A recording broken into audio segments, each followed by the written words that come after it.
All right, hey friends, welcome to another episode of the Virtual Engagement Ideas Summit. We are here with Jeff Venekamp and his son in the background playing video games. We are glad to be here together, and this is all about family and working from home. And this is a great example of sharing space with a family member. Um, so a little bit Yeah, about Jeff. your new coworkers. Right. Jeff started programming in the performing arts world as a talent buyer at a performing arts center, moved to higher ed 15 years ago, and found a passion for teaching students the skills they need to create a successful event. Spending 15 years in higher ed, Jeff has re-careered a number of times for student orgs and clubs to resident life and housing to student conduct. One thing is constant: success begins and ends with relationships. It is nice to have you here, Mr. Relationship. It is nice to have a relationship with you, Jason. It's awesome. I love that, like, your son's, he's playing video games with a friend in Montana, right? Yeah. I'm in South Dakota talking to a guy in Nashville. My Yeah. son's playing video games with a guy in Montana. Right, We're right. national. We're national. We're international. We've already got This it. is the part of working remotely. Oh, you won't get that, but you'll get my dog barking. Which one do you prefer? I like it all. You don't want to listen to Sam play. I don't want to listen to Sam play Minecraft, and I don't want to listen to the dog bark. So we'll see what we can make work.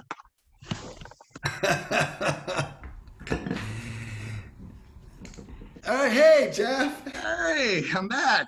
And look at you. You moved and you didn't freeze that time. Okay, so It worked. It worked. Right. I'll keep the original intro in there. We'll chat. Okay. So I'm excited to hear about, like, I want to just start off with the gap year project. This idea that you have. Okay. I know you're very involved in engagement on campus, but you have a really cool idea for higher ed professionals whose students may not be returning to campus this fall. So Jeff, tell me about the gap year project. Sure. Thanks, Jason. So the Gap Year Project, honestly, I think it started like middle of May, late May, when all of a sudden I think higher ed people started to realize there were going to be a lot of students that were going to decide not to come back or take a deferment for a year for any of the myriad of reasons we could discuss, right? Whether it's the COVID, whether it's I don't like online learning, whether it's I don't feel safe in the environment. Oh, hey, here's my other coworker, by the way. Yay! Hey, bud. Hey, puppy. Just to Hey, come and puppy. jump into this live interview. Yeah. So that's the way it works. So anyway, the Gap Year Project. We started to think, God, there's got to be thousands of people across the country that aren't going to be coming back. If my institution is just having a handful, and what are these students going to do? And so I started thinking maybe we should put together a project that an opportunity to engage these students in transitional programming related to what it means to be a college student and career development and career discernment and Yeah. leadership Yeah. development and all those things that we like to do and is important but might not get the same access. So Right. And ultimately the goal is to connect this summer to next summer to return to campus, right? So it's 100%. it's a glue. It's sort of like a sticky note to keep them engaged to return to their campuses in a year. That's Right. 100% it. Got This is not a don't go to college event. This is Yeah. for whatever reason you choose not to be at college, make it a year of growth and development and personal growth. So it's a combination of books Right. and author talks and live presentations, book discussions. Yeah. There's a lot of strengths coaching. As a certified strengths coach, we're doing a lot of strengths coaching and a strengths development for all the students. Yeah. And then there's a lot of like content that we're adding to the site right now about career development. So there's a series of podcasts that we're releasing about how did you get to this job? So As Right. you and I know, and probably everybody in higher ed knows, nobody started off saying, "Oh, great, I'm going to be a student affairs professional." I would say Right, most of right. us didn't know this career existed before we went to college. Before you got to And college, then all of a right? sudden we get to college and go, "Hey, I kind of like it." So Right. I think having 18, 19, 20-year-olds see that your career path isn't linear, but Yeah. up Yeah. and down and circular in nature is really powerful. Right. So that's great. ultimately the gap year project. Yeah, and I mean, you're still staying at your institution. Oh, for sure. 100%. Yeah. Yeah. You're still the head of lots of things. Yeah, like I said like you said in the intro, it's an ever-changing world, and this year even more so, right? I think everybody this year is becoming a little bit of mental health professional, a little bit of housing professional, a little bit of logistics. I think we're changing hats sometimes by the hour. Right. Okay. So here's a cool thing about it. Like, if you're an advisor or a higher ed pro listening to this conversation, and you know that one of your student leaders or one of the students that you know, or somebody who's a student that you know is enrolling in your school, and your school doesn't offer something for them to do if they opt to not come to school, what Jeff's providing this amazing program, and I think it's super cool because it is leadership development for the whole year in order to bridge this gap between pre-COVID and returning to school. But also, here's another thing that I think is a possibility, because it's not a full day's curriculum every day, right? It's nuggets here and there. So you could still be, could you still be a student and attend the gap year project as a part-time student? Of course. Yeah. It's it's self-paced in many ways. There's a live presentation every Monday evening. So we're doing 40 weeks of live presentations every Monday night. Tuesdays there is live presentation, but that's recorded, and that's strengths coaching. So if your strengths are in relationship building, one week we'll talk about relationship building strengths. And if one of your strengths is adaptability, we're going to spend time talking about adaptability the next week. So you can kind of pick and choose your path there. On the Wednesday program is the career podcast that we're releasing. So that's at your own pace when you want to listen to that. And then Thursday, there is a live book discussion based off of the book that we're reading. Every 3 weeks, the participants will get mailed a new book, and that'll be the book read. And that'll be the book discussion for the next 3-4 weeks. And you know what's funny? I mean, just listening to this, I'm like, oh, you know what? Can I sign myself up for it? Like, can I? Can this be maybe let's create one also for advisors, like a Monday night club. Yeah, it's interesting because the pricing structure that would be cool. That would be cool to do, and certainly, we're not at a, I'm a small family startup business, so we're not at the place of turning anybody down, Jason. So at this moment in life, you want to sign up, baby, you just go right ahead. Have you? I mean, I don't want to have you settled on it is affordable, right? I hope so. I mean, I think we've settled on the pricing structure. If you want to do a month-to-month commitment, it's $199. Yeah. If you want to do by the quarter, so 3-month commitment, it's $499. Yeah. And if you want to submit to the whole year, it's $14.99. And that's for 40 weeks. That's for 40 weeks of content. That's awesome. And it includes, which, the bonus on top of that, Jason, is we have a special program in the summer for parents. Oh, cool. Yeah, for parents on how to empty nest, how to transition into being without your kid, how to help your son or daughter gain their own voice in school. Wow. It's great. And that's free for anybody who wants to participate. Right. That's cool. I'm going to participate in that, even though my children are younger than, well, maybe, I mean, preteen. She may want to move out sooner than later. I don't know. You may want her out sooner than later. You never know how that works. I had not considered that as an option. No, I want them to stay home until they're in their 30s. All right, so Augustana College, what is happening and what has been working for you in student engagement without being on campus? hold on. We're in the middle of this. My daughter is screaming about the dog jumping on her and getting her. So again, She turned off the computer. my coworker is my child and my dog. Can we get more? Can we get another coworker on camera? My daughter. Can we get a hello? No, she's just screaming because she was working on a project and the dog went and unplugged her computer. Oh, it's one of those kinds of dogs. There's tragedy related to that. I think. Well, how many coworkers do you have at home? I have 3 children, 1 wife, and 1 dog.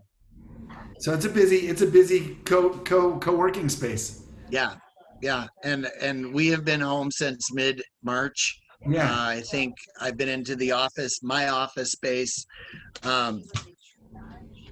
maybe 5 times since mid-March. Yeah. So what do you do on a personal note? What are you doing for your own personal wellness? Yeah, I have really gotten into kind of a morning routine, which is important to me. I wake up, get a cup of coffee, go sit outside on my patio and reflect upon the day. Yeah.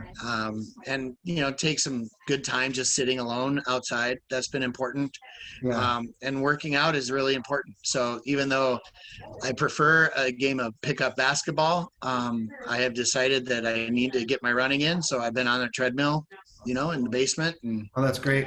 yeah, those 2 things are really important in my personal life. Yeah, and the coffee and the morning, I'll call it your morning meditation. It sets you off on the day that you choose, right? You get to choose. 100%. Yeah, that's great. I think a lot of and it helps you focus. A lot of people had a morning commute, right? And that morning commute was their way of getting ready for the day and thinking about what their day was going to be. Yeah. And then they had an end of the day commute where they could decompress before they brought it all home. Well, working from home has taken both of those moments away from us in a way that I think most people aren't recognizing. So work never ends. It never begins. It's just kind of a constant thing. And I think the effect it's having on our children is similar. They're like, why is dad always around? And, that's a change. Sure. What are you, do you have advice for other, you've been in the field more than a couple years and, reflecting on work, you've been the mentor to a lot of advisors as well, who've worked for you. If let's pretend that there's lots of people all over the country watching this and maybe they're new professionals. What is some good advice for this coming year with all the excitement and all the mystery? My mantra has been 2 things. 1, acknowledge that it's not going to be smooth and it's not going to meet our expectations. And so breathe through that. And then number 2 is look for the opportunity. What are the things that you've wanted to do that you haven't been able to do? The changes that you've been like, oh, this is inevitable. We're going to have to make this change some point in our life. Make the change now. Look for the opportunity. And whether it's a program that needed to go away and you've been doing it because it's been tradition, but it's been a drag on resources. So maybe it's time to say it's okay for that program to go away. Or maybe it's time for a program to develop because you now have time and energy and you can't get everybody together. So you need to build upon the opportunity there. Right. That's great. What about you and your colleagues? Are you connecting a lot in this platform just like this? Just like this. This is our weekly, daily, glitchy, coworkers jumping up and down on the screen, accidentally being cut off because a cat stepped on your keyboard, screaming in the back room because your dog unplugged a computer. It's the messy part of COVID. And I would say that we should remind ourselves that we're pretty blessed to be where we are and to be in the positions that we are and to have jobs. I mean, there are a lot of people out there that aren't having those things, and we have to remind ourselves of that privilege on a regular basis because there are a lot of people that aren't in that boat, and people in our field that aren't there this year because they've been furloughed, let go. Right. Changes are happening. It's the 31st when we're recording this, Jason, and two schools, large schools announced today that they're going to go virtual. Wow. And so And that think changed, of, that changes. Yeah. it's changing that, and it's changing the landscape. So those of us that are blessed enough to still have employment and to be doing this, we got to, be thankful for that and look for the opportunity and try and support our colleagues as best as we can, Yeah. Gosh, if book you, events in a virtual format, and yeah. and see how you can support the artists that are out there that are normally, traveling the country at $500 a night. They're not traveling the country, and they're struggling to make it work. So Sure. No, I was thinking about the our furloughed colleagues. What an opportunity to go be part of the gap year. yeah, well, Right? the gap year project is fun. We're building it based off of the well-being model. So we're looking for presenters Oh, right. that want to present on any of the 5 cores of the Gallup well-being, whether that's community, social, purpose and career, financial, which would be really fantastic. We have this vision of helping people understand how to make college more affordable and how to set up for personal financial success. So we're looking for speakers in all these areas that want to come and participate. Yeah, and a lot of the higher ed pros are aware of that format, that system, the Gallup, the 5 categories. 100%. Yeah, right. It's right. Oh, cool. That's 100%. very cool. So, we're not only that, but we're also looking to support artists, and we're looking to support speakers. I met with a guy today, and he was like, "Oh, I'll just do it for free." And I'm like, that doesn't fit for me. I want to make it financially so that, right. I would never ask an artist to come and perform for me for free. Yeah. It would, they have jobs and it's their job. Right. No. Right. Well, thank you for that. I'll pass that along. Yeah. I think that's real. And I think that's another responsibility of people in our profession is to say, these are skilled laborers and it's a skilled job. And as soon as you can get up and play chords and play, do the John Rush, I got 2,000 songs, start doing that. But he's honed a skill that's incredible, and everybody in that circuit has, and been compensated for it. Right. He's made his fame learning 80 hours of music. Yeah. That's what you get when you drive across the country every day. I know, that's what he does. And I've made my claim to fame as the only guy that plays the same song over and over and over. you and all the one-hit wonders in the world that are out there right now going, oh my gosh, we got to play that song again. Yeah. You all might not know this, but I wrote Walking on Sunshine. All right, let's talk about one-hit wonders. Yeah, let's talk about one-hit wonders. All right, so let's talk about this. Who would be, if you were on a desert island, who would be the band that you would take with you? Grateful Dead. Okay, Grateful Dead. Do you remember the first time you heard the Grateful Dead? I would say I remember the first time I saw the Grateful Dead live. All right, tell me about that event. Yeah, so this was a driving across the country moment. I had graduated college, and my buddy and I, we literally got to the edge of town and flipped a coin. Should we go north or should we go south? We were going to travel for 2 months. Yeah. And we had no destination in mind at all. So we flipped a coin. We said we're going south. We got to the very next intersection, flipped another coin, and decided we were going east. Wow. So we were going to travel south and east until whatever. We'd look at a map and say, oh, I think we can make this park. Let's camp there tonight. And I think we can make this place. Let's camp there tonight. Oh, hey. And so we did, that's how we traveled. We found ourselves down in Myrtle Beach, and we were listening to the radio, I think, and somebody said, hey, I'm looking forward to this weekend. I'm going to be driving up to Richmond, Ohio, Uh-huh. see the Grateful Dead. And I looked at my buddy and I said, hey, we should drive that drive too, man. We got nowhere else to be. And he's Right. like, okay. So we drove there. By looking at bumper stickers and cars, we figured out where all the Grateful Dead heads were camping and got a spot in that campground. And we didn't have tickets. I mean, this is a true hippie story, Jason. Yeah. We didn't have tickets, but we woke up in the morning and I made pancakes for anybody in the campground who wanted food. Yeah. And it was just here's free food for you. Come and get some if you want. Yeah. And then everybody who walked by, I said, do you know anybody who's got tickets? We don't have tickets to the show tonight. And they're like, oh, I'm sorry, man. I don't know. And then all of a sudden, one dude walked up and said, I got 2 tickets. And I'm like, oh, well, how much do you want for them? He goes, dude, you fed like 200 people in the campground today. These tickets are on me.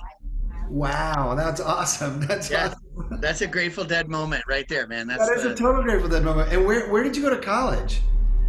South Dakota State University. You drove from South Dakota State to Myrtle Beach, South Carolina. Oh, the drive was from Brookings to Iowa, and then we spent about 4 days in Mammoth Cave in Kentucky. Yeah. We found ourselves in Athens, Georgia, which is another amazing story. I saw REM perform live at a nightclub in Athens, Georgia, and they were performing under a fake name because they were testing out music. No way. So yeah, and the name of the band was like Michael and the Funky Monkeys or something like that, right? Right. It was at this club, and we were at the club, and 5 people were there, and I look across the bar, and I'm like, man, that's Michael Stipe. And my buddy who was with me goes, he's sitting next to Peter Buck, and I went, what the heck is going on? This just might be where we knew they were from Athens. Yeah. So maybe this is just their local club. Guy got up and said, ladies and gentlemen, here's Michael and the Funky Monkeys or something like that. And REM gets up and goes on stage, and they were testing out Automatic for the People live. Oh my gosh. That's a great album. And you saw it live. That's amazing. And there was like 5-10 people in the bar. Right. And then, this is back in the day before cell phones. Right. So 5-10 people in the bar turns into 5 or 10 people standing in line at the payphone,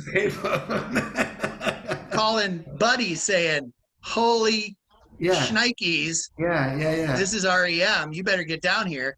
And within like 30 minutes, it's packed. Right. That's awesome. How old is your dog?